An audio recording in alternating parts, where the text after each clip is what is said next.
आज के क्लास में हम कॉमर्स का क्लास 11, 12 ग्रेजुएशन सब लोगों को जो काम आएगा उसके बारे में एक चीज़ के बारे में बोलने वाले हैं जो सबको मिलता है naturally. Class 11 starting of the class trial balance हम लोग जब करते हैं तो ये एंट्री रहता है, फिर फाइनल अकाउंट में भी रहता है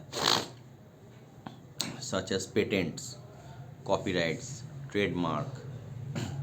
तो ये सब क्या है, तो हम लोग तो पता है कि दोज आर ऑल एसेट्स, तो हम लोग ट्रायल बैलेंस में डेबिट साइड में पोस्टिंग कर देते हैं, ठीक। लेकिन ये है क्या, किस टाइप का एसेट्स है। गुडविल भी एक आता है इसमें। जितना भी हम नाम लिए हैं, patents, copyright, trademarks, goodwill, those are all intangible category of assets. Intangible से जो हम छू नहीं सकते, जैसे मोबाइल को हम छू सकते हैं, बिल्डिंग को हम छू सकते हैं, फर्नीचर को हम छू सकते हैं।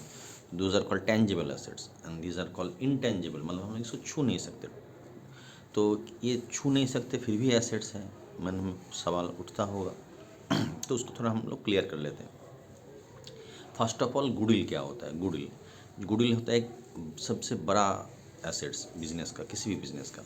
इसका अगर एक एग्जांपल लेते हैं, जैसे मान लो हम लोग मोबाइल, तुम्हारे सामने दो मोबाइल रखते हैं, एक सैमसंग कंपनी का मोबाइल और एक XYZ कंपनी का मोबाइल। तो दोनों का दाम मान लो मोरलेस सेम है, फीचर्स भी मोरलेस सेम है। तो तुमको चूज़ करने के लिए दिया गया कि कौन सा मोबाइल तुम खरीदोगे। तो ऑब्वियसली कौन सा मोबाइल हम लोग चूज़ करेंगे, सैमसंग, क्योंकि हम लोग को पता है उसके ब्रांड वैल्यू के बारे में। ब्रांड वैल्यू मीन्स पहले से जो मार्केट में चलते आ रही है, या हम लोग को सुनाई दे रहा है, या मेरा दोस्त यूज़ कर रहा है, फैमिली यूज़ कर रहा है, भाई उसको तो मन में हम लोग सब लोग जानते हैं। भले ही शायद XYZ कंपनी का मोबाइल और अच्छा हो क्वालिटी में, लेकिन उसने अभी अपना नाम नहीं किया है, उसको कोई पहचानता नहीं। ये जो पहचान है, that is called in accounting term goodwill. यही सब कस्टमर को खींचेगा। कोई बिजनेस चलने के पीछे गुडविल ही होता है ना। जैसे कोई मिठाई का दुकान पहले बहुत अच्छा चलता था, पिताजी बैठता था, अच्छा चलता था। अभी पिताजी के देहांत के बाद लड़का बिजनेस संभाला है, बोले नहीं नहीं, पिताजी जैसा मिठाई अभी वो दुकान में नहीं बनता है, मतलब उसका गुडविल खराब हो चुका है। तो भले ही वो उस क्वालिटी का ही मिठाई बनाओ, लेकिन आदमी लोगों को पसंद नहीं आ रहा। अगर पसंद नहीं आ रहा तो कोई तो नहीं जाएगा। तो that is called goodwill. Goodwill सबसे बड़ा एसेट्स होता है, सबसे बड़ा टॉप। इसलिए बैलेंस शीट में जब भी हम लोग कोई बैलेंस शीट का बनाएंगे तो गुडविल सबसे पहले लिखना चाहिए। लेकिन ये कितना किलो गुडविल है इस बिज़नेस का पता नहीं ना, तो हम लोग इसको मेज़र नहीं कर सकते कि इतना किलो। लेकिन हम लोग एक मॉनेटरी वैल्यू होता है, that is called valuation of goodwill. हम लोग का 12 में वो चैप्टर है। तो तब गुडविल का वैल्यूएशन का बहुत सारा तरीका है हम लोगों का। तो एक्चुअली हम लोग आज वो वैल्यूएशन के बारे में तो नहीं बोलने वाले हैं, हम लोग कैटेगरी वाइज इंटेंजिबल एसेट्स के बारे में बोल रहे हैं, जिसमें एक गुडविल रहता है। तो टच तो नहीं कर सकते, लेकिन वैल्यू होता है उसका। नेक्स्ट होता है पेटेंट्स। What is patents. मान लो हमने एक दवाई आज मैन्युफैक्चर किया, कि रिसर्च करके, हम मेडिसिन में रिसर्च करते हैं तो एक दवाई मैन्युफैक्चर कर ले कि ये दवाई खा के आज सुबह सुबह उठ के सब तुम लोगों ने खा लिया, स्टूडेंट लोगों ने खा लिया, फिर आज सुबह से रात सोने तक जितना पढ़ाई तुम करोगे कभी नहीं भूलोगे, और नहीं देखना भी नहीं है कभी लाइफ में उसको, और कभी नहीं देखना है। लेकिन जब भी तुमको कोई पूछा जाएगा उसके बारे में, तुम एकदम झटाक से बोल दोगे। तो नेक्स्ट दिन फिर वो दवाई खा के फिर जो पढ़ाई करोगे, फिर नेक्स्ट दिन वो भी, उसका भी लॉन्जिविटी उतना ही रहेगा। तो दवाई कैसे चलेगा, बहुत बिकेगा। लेकिन हम तो दवाई का फार्मूला इनोवेशन किए ना, तो I am not the manufacturer, हम तो दवाई बनाते नहीं। तो बहुत सारा दवाई कंपनी मेरे पास आएगा वो फार्मूला लेने के लिए, जैसे सिप्ला है, रैनबैक्सी है, यूएसपी है, मैक्लोइड्स है, एबॉट है, स्मिथ क्लैम्बिचेम है, ऐसा बहुत सारा कंपनी, बहुत सारा एट्सेट्रा एट्सेट्रा।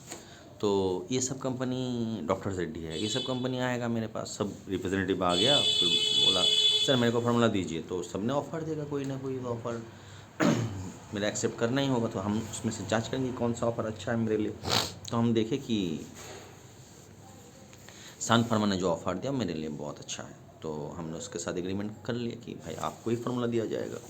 तो सन फार्मा ने एक ह्यूज अमाउंट, मान लीजिए 5 करोड़ रुपये मेरे को दे दिया कि लीजिए 5 करोड़ रुपया मेरे को फार्मूला दे दीजिए। हमने उसको फार्मूला दे दिए। अब बाकी सब कंपनी क्या सोचेगा, तुम लोग को क्या मन में आ रहा है, तो सर के पास तो फार्मूला होगा या दिमाग में तो होगा ही, तो बाकी तो को भी फार्मूला सर दे सकता है। नहीं, यहीं पे आ जाते हैं rules, that is called patents. ये रूल्स क्या है, जब भी सान फार्मा मेरे को 5 करोड़ देगा, वो 5 करोड़ क्यों देगा, अभी तो फार्मूला ले रहा है।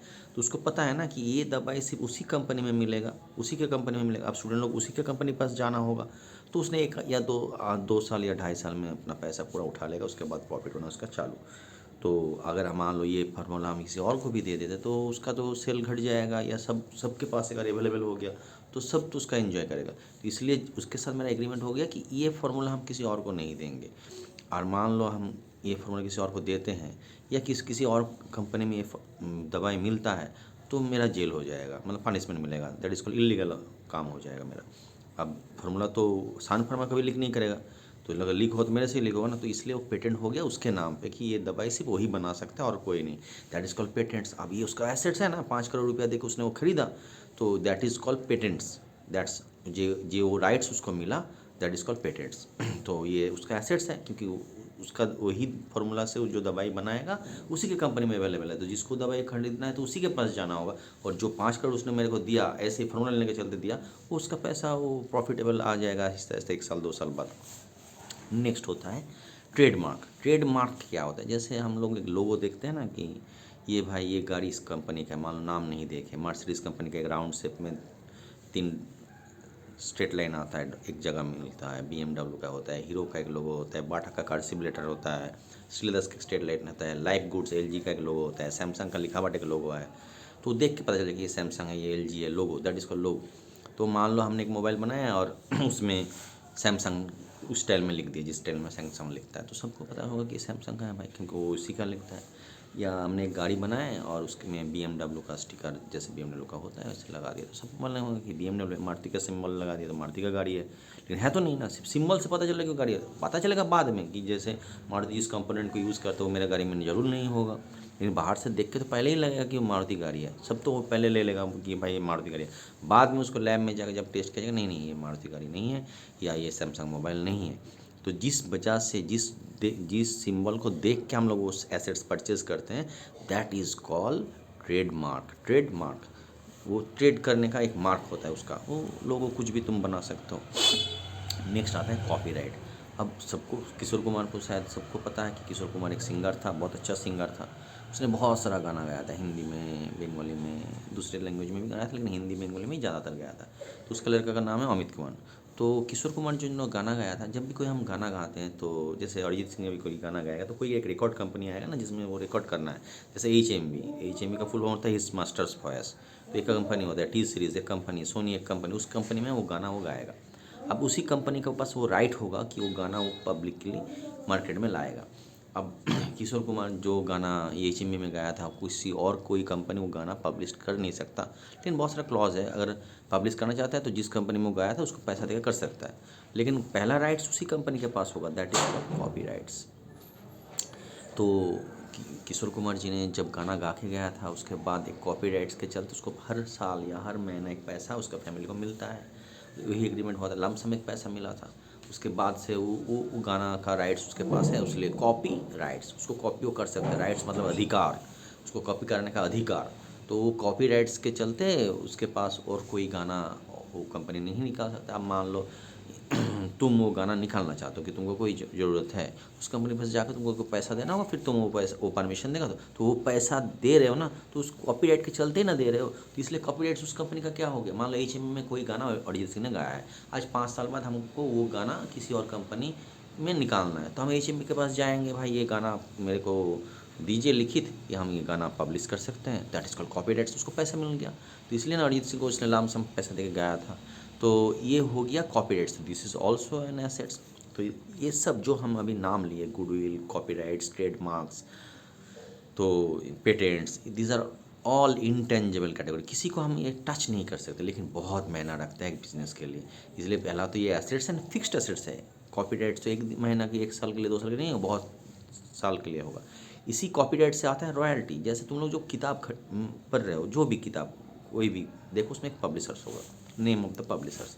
तो उस राइटर के साथ उस पब्लिशर का एग्रीमेंट हो गया कि ये किताब हर साल छापने का अधिकार, दैट इज कॉपीराइट्स, उसी के पास है। अब इसमें एक टर्म आता है रॉयल्टी। तो जैसे मान लो एक सुल्तान चंद पब्लिशर्स या टाटा मैकगिल पब्लिशर्स ने मिस्टर एक्स के साथ एक एग्रीमेंट किया कि आप ये किताब लिखिए, अकाउंट्स की किताब लिखिए, हम लोग छापेंगे। तब एक वो जो मैन्युस्क्रिप्ट लिखा, तब उसको लामसम मान लो 10 लाख रुपया दिया गया। अब उसके साथ एग्रीमेंट होगा, हर साल जो सेल होगा वो किताब, हर साल उसका एक परसेंटेज ऑफ पैसा आपको मिलते रहेगा, दैट इज़ कॉल्ड रॉयल्टी। ये रॉयल्टी तुम लोगों का चैप्टर ग्रेजुएशन में है, व्हाट इज़ रॉयल्टी, एक दिन बोलेंगे कि नेक्स्ट क्लास में नेक्स्ट कभी एक क्लास में बोलेंगे। तो आज हम क्लियर कर लिए कि what is patent, what is copyrights, what is trademark. ठीक है, पेटेंट्स, कॉपीराइट्स, ट्रेडमार्क्स, गुडविल, ये सब के बारे में। ठीक है, कोई अगर पर्टिकुलरली किसी टॉपिक के ऊपर जानना चाहते हो कि इस टॉपिक के बारे में बोलिए, इस टॉपिक में हम लोगों को कन्फ्यूजन है, तो हमको कमेंट में लिखते चलो कि सर इसके बारे में बोलिए, तो ज़रूर हम उस टॉपिक के बारे में डिस्कशन करेंगे। और नहीं तो जैसे चलता रहा है, हमको जो जो लगता है कि थोड़े लोग इसमें डाउट होता है, हर रोज़ कोई ना कोई वीडियो उसके बारे में आते रहेगा। और तुम लोगों को कोई भी क्वेरी हो, एनीथिंग 11 12 ग्रेजुएशन ऑनर्स का किसी का भी, कॉस्टिंग में, टैक्स में, अकाउंट्स में कोई भी क्वेरी हो, तो कमेंट में लिख के बोल सकते हो कि सर इसके बारे में थोड़ा क्लास दीजिए या इसके बारे में थोड़ा डिस्कस कीजिए, हम लोगों का कन्फ्यूजन है। तो हम कोशिश करेंगे जितना हो सके मैं कन्फ्यूजन क्लियर करने का। ठीक है, आज के लिए इतना ही। ठीक है।